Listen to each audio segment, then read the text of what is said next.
पांडवों को एक चक्रा नगरी में रहते कुछ काल व्यतीत हो गया तो एक दिन उनके यहाँ भ्रमण करता हुआ एक ब्राह्मण आया।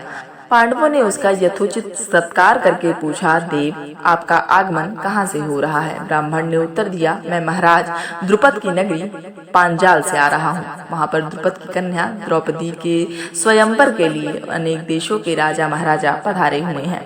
पांडवों ने प्रश्न किया, हे ब्राह्मणोत्तम, द्रौपदी में क्या क्या गुण तथा विशेषताएं हैं? इस पर ब्राह्मण बोला, पांडवगण गुरु द्रोण से पराजित होने के उपरांत महाराज द्रुपद अत्यंत लज्जित हुए हैं और उन्हें किसी प्रकार से नीचा दिखाने का उपाय सोचने लगे। इसी चिंता में एक बार वे घूमते हुए कल्याणी नगरी के ब्राह्मणों की बस्ती में जा पहुंचे। वहां उनकी भेंट याज तथा उपयाज नाम महान कर्मकांडी ब्राह्मण भाइयों से हुई। राजा द्रुपद ने उनकी सेवा करके उन्हें प्रसन्न कर लिया एवं उनसे द्रोणाचार्य के मारने का उपाय पूछा। उनके पूछने पर बड़े भाई याज ने कहा, इसके लिए आप एक विशाल यज्ञ का आयोजन करके अग्निदेव को प्रसन्न कीजिए, जिससे कि वे महान बलशाली पुत्र का वरदान दे देंगे। महाराज ने याज और उपयाज से उनके कहे अनुसार यज्ञ करवाया। उनके यज्ञ से प्रसन्न होकर अग्निदेव ने उन्हें एक ऐसा पुत्र दिया जो संपूर्ण आयुध एवं कवच कुंडल से युक्त था। उसके पश्चात उस यज्ञ कुंड से कन्या उत्पन्न हुई, जिसके नेत्र खिले हुए कमल के समान देदीप्यमान थे, भौवें चंद्रमा के समान वक्र थीं तथा उसका वर्ण श्यामल था।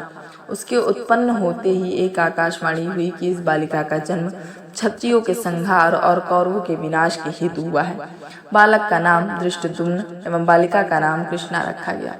द्रुपद ने धृष्टद्युम्न को शिक्षा के लिए द्रोणाचार्य के पास भेज दिया और द्रोणाचार्य अपनी समस्त शत्रुता को त्याग कर उस बालक को विद्या प्रदान करने लगे। बालिका अब युवा होकर अत्यंत लावण्यमयी हो गई है और उसी का स्वयंवर होने वाला है। उस ब्राह्मण के प्रस्थान करने के पश्चात पांडवों से भेंट करने वेदव्यास जी आ पहुंचे। वेदव्यास ने पांडवों को आदेश दिया कि तुम लोग पांचाल चले जाओ। वहां द्रुपद कन्या पांचाली का स्वयंवर होने जा रहा है। वह कन्या तुम लोगों के सर्वथा योग्य है, क्योंकि पूर्व जन्म में उसने भगवान शंकर की तपस्या की थी और उसकी तपस्या से प्रसन्न होकर शिव जी ने उसे अगले जन्म में 5 उत्तम पति प्राप्त होने का वरदान दिया था। वह देवी स्वरूपा बालिका सब भांति से तुम लोगों के ही योग्य है। तुम लोग वहां जाकर उसे प्राप्त करो। इतना कहकर वेदव्यास वहां से चले गए। इस वीडियो को लाइक करें, हमारे चैनल को सब्सक्राइब कर बेल आइकन जरूर प्रेस करें।